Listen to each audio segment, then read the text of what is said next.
Halo Sobat GBS, ketemu lagi dengan saya Gun Simatupang, founder dari Gun Pau Service yang selalu siap melayani seluruh kebutuhan kucing Anda, terutama khususnya cat lover Jember. Oke, kali ini kita akan membahas tentang Munchkin ya, karena ada beberapa pertanyaan perihal Munchkin, baik itu dari WhatsApp, baik itu dari TikTok, Instagram, ataupun di komen dari konten saya sebelumnya. Beberapa pertanyaan yang sering diajukan adalah apakah ini termasuk standar, Om? Nah, kemudian apakah ini termasuk kucing Munchkin, Om? Nah, kemudian harganya berapa? Untuk Munchkin non standar harganya berapa? Kemudian dan beberapa pertanyaan lagi. Oke, kita bahas satu persatu ya. Kembali lagi ke Munchkin. Munchkin itu ada banyak variannya ya. Ada Minuet, ada King Kalu, Geneta, Bambino, Gaelic, dan beberapa jenis lainnya yang sudah dimix dengan bermacam ras ya tentunya. Kembali lagi tentang Munchkin adalah ciri utama Munchkin adalah yang kakinya pendek. Oke. Nah, tentang kaki pendek, tidak semua kucing Munchkin itu bisa menelurkan anak bisa mengeluarkan anak yang kaki pendek juga seperti itu. Jadi tidak 100% mengeluarkan Munchkin. Jadi biasanya dari 6 mungkin katakanlah dari 6 mungkin ada 2 atau 3 atau bahkan 1 yang termasuk Munchkin standar gitu. Nah, jadi perlu diingat bahwa ciri utama Munchkin adalah kaki pendek begitu ya. Nah, lalu bagaimana dengan yang kakinya tidak sependek pada umumnya, kemudian tapi juga tidak sepanjang pada umumnya, tidak senormal pada umumnya. Jadi bisa dikatakan itu mungkin masuknya ke 3/4. Apakah itu termasuk kucing standar, Munchkin standar atau non standar? Karena dia ada di tengah-tengah ya, normal enggak, standar pun juga enggak. Nah, apakah itu masuk ke kategori mana? Ya, kembali suka-suka masing-masing gitu kan.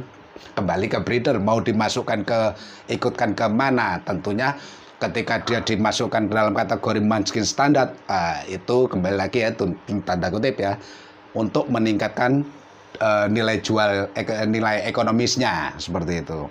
Kalau dikatakan ini non standar, tentu nilai ekonomisnya juga akan menurun seperti itu. Jadi kembali ke masing-masing pembeli ataupun penjual ya, di mana sepakatnya begitu. Nah, kemudian apakah Munchkin non standar dikawinkan dengan kucing Persian atau ras lainnya yang bukan Munchkin, apakah bisa mengeluarkan turunan Munchkin? Sejauh ini saya tidak menemukan itu. Kalau non standar ya. Nah, jadi ketika non standar dikawinkan dengan kucing ras non Munchkin, itu hampir tidak ada kemungkinan untuk bisa memberikan keturunan Munchkin. Kenapa? Ya mungkin secara ilmu genetik ya, mungkin dia memang ada darah Munchkin, tetapi kembali ke utamanya adalah kaki yang pendek. Ya, karena kakinya nggak pendek, jadi sangat kecil kemungkinan untuk bisa mengeluarkan kaki pendek itu ya. Jadi itu pertanyaan kedua. Kemudian yang ketiga tentang harga. Nah, kembali lagi kalau tentang harga ini sangat-sangat variatif sekali ya kalau tentang harga ya. Harga itu bisa kembali ke faktor utamanya adalah dari si breeder itu sendiri. Semakin breeder itu terkenal, maka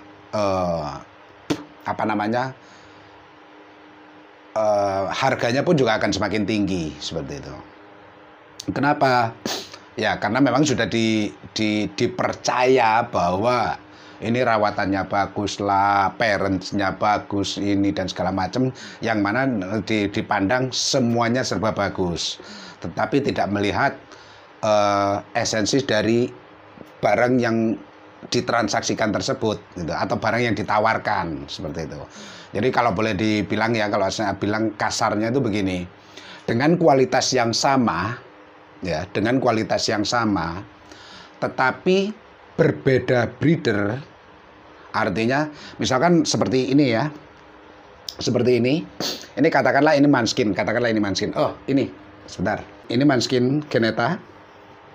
Dia kakinya pendek ya. Nah, katakanlah seperti ini. Kalau saya yang bukan breeder ternama ya, mungkin akan menjual di angka katakanlah 3 juta seperti itu. Tetapi ketika breeder itu sangat terkenal di dunia perkucingan bahwa dia adalah seorang breeder Måneskin, maka ini harganya bisa menjadi 5 juta atau bahkan lebih. Begitu.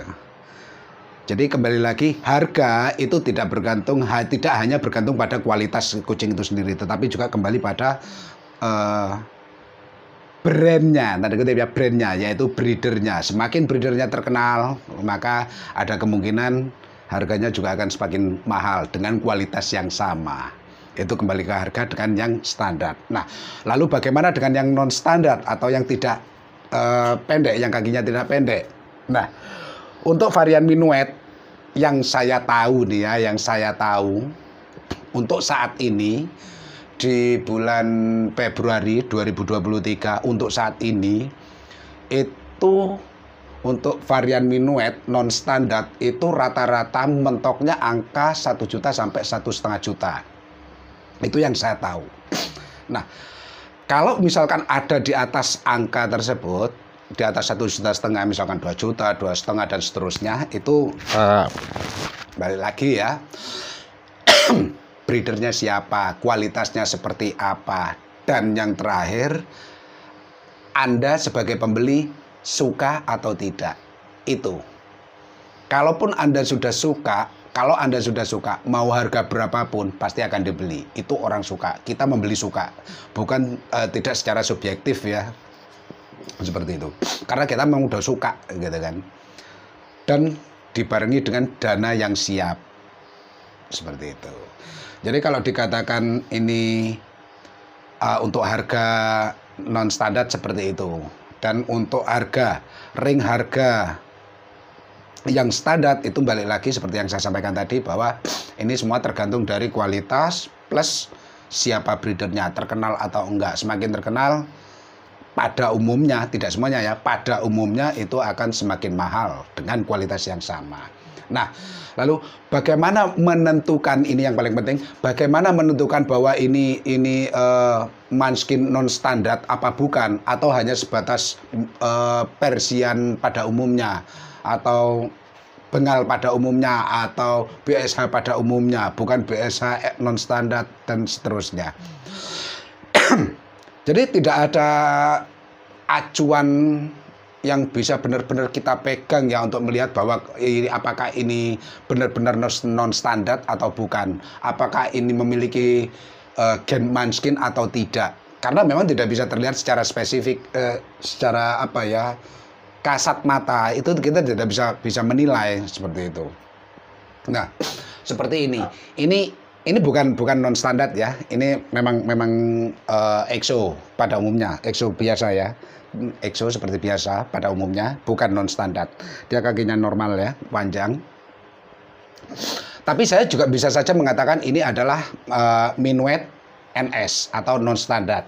Bisa saja seperti itu. Lalu bagaimana untuk menentukan apakah itu benar-benar non standar atau bukan? Nah, sorry. Untuk menentukan ini non standar atau bukan, menurut saya ini ya, satu-satunya bukti yang bisa menunjukkan bahwa ini standar adalah video pada saat menyusui. Video pada saat menyusui, bukan foto ya, bukan foto. Karena kalau foto kan statis, dia tidak bisa bergerak. Bisa jadi dia anakan dari kucing yang lain, kemudian disusukan pada induk Måneskin. Bisa saja terjadi yang seperti itu. Kemudian hore, sini, sebentar. Ini ganggu kamera kamu, nanti jatuh kameraku. Masuk dulu kamu sebentar. Nah, kembali lagi, jadi untuk menentukan apakah ini non standar atau bukan, menurut saya satu-satunya jalan itu adalah satu-satunya hal yang bisa membuktikan adalah video, bukan foto. Video pada saat dia menyusu pada induknya, begitu.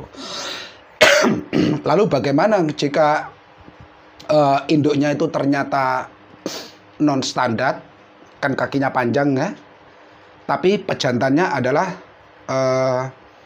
Manskin standar, kan bisa saja pejantannya Manskin standar, induknya non standar, kemudian anaknya cebol. Nah, itu kan bisa saja dikatakan apa namanya numpang nyusu dan segala macam, bukan induknya, karena induknya bukan anaknya, karena induknya kan non standar ya. Nah, itu kembali lagi kita percaya enggak, kita sebagai pembeli percaya apa enggak dengan si penjual itu. Kita percaya atau tidak dengan si penjual itu, gitu loh. Jadi untuk bisa percaya setidaknya kan kita dari bukti, bukan hanya sebatas dari chat dan segala macam. Kita biasa chat, iya betul, demi Allah, demi Tuhan, ini anaknya, ini anak cebol, ini anak anak Manskin, anak bla bla bla bla dan seterusnya dan seterusnya. Karena kenapa? Banyak kejadian, sering kali ini yang non standar dikatakan apa ya, bukan non standar, yang sebenarnya tidak ada gen Manskin tapi dikatakan non standar hanya untuk meningkatkan daya jual. Itu banyak yang terjadi yang seperti itu. Dan kita juga tidak bisa memastikan bahwa ini benar-benar non standar atau bukan, benar-benar Manskin NS atau bukan. Kita tidak bisa mengatakan dengan pasti. Walaupun itu sudah dengan video ya. Terlebih ketika induknya adalah non standar, sementara pejantannya bapaknya adalah Manskin standar. Nah, ini kita akan sulit gitu kan. Nah, jadi kalau mau secara detail maka harus tahu proses kawinnya. Kemudian pada video pada saat kawin, kemudian video menyusui. Nah, dua bukti ini baru bisa dikatakan sah. Gitu lah.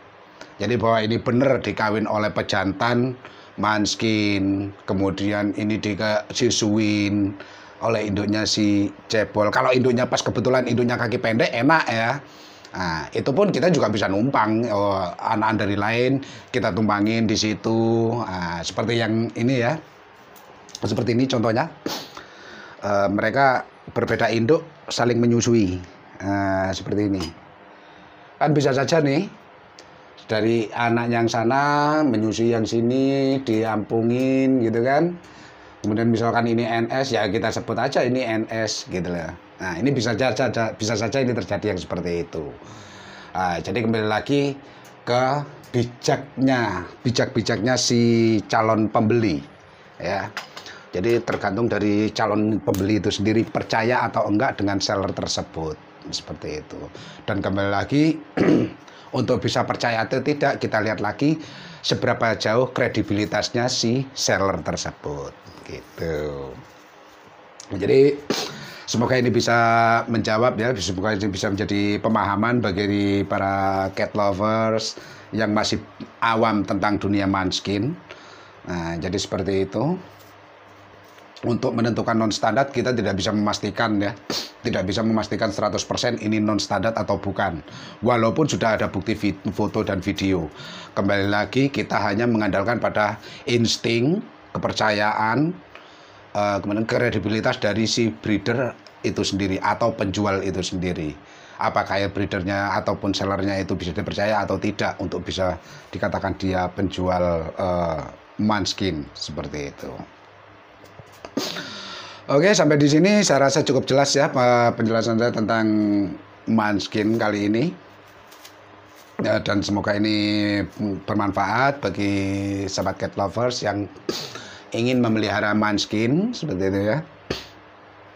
Kembali lagi, ini adalah tentang hobi. Jadi hobi tidak memandang seberapa jauh pengeluaran yang harus kita keluarkan, biaya yang harus kita keluarkan, tetapi adalah sebuah komitmen terhadap peliharaan, bahwa kita benar-benar berkomitmen untuk memelihara kucing kesayangan dan menjadikannya sebagai bagian dari keluarga, seperti itu. Oke, semoga sehat selalu semua cat lovers dimanapun Anda berada. Kembali lancar rezekinya, dan jangan lupa untuk subscribe, jika ini bermanfaat bagi Anda, dan jika memungkinkan, share konten ini, share video ini supaya semakin banyak yang paham gitu. Terima kasih sudah menonton tayangan dari GPS, semoga bermanfaat. Sampai ketemu lagi di tayangan-tayangan berikutnya. Bye bye.